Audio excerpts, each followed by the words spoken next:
سلام دوستان، امیدوارم حالتون خوب باشه.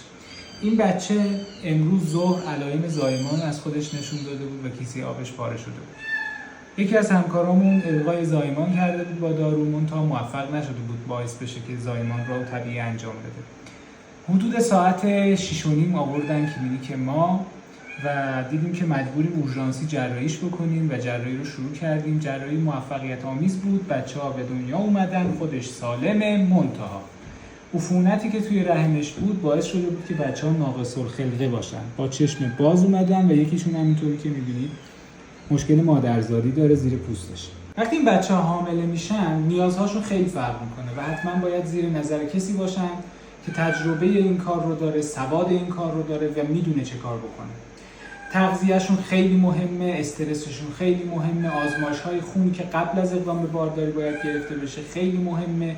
همه اینها باعث میشه که این وضعیت به وجود نیاد.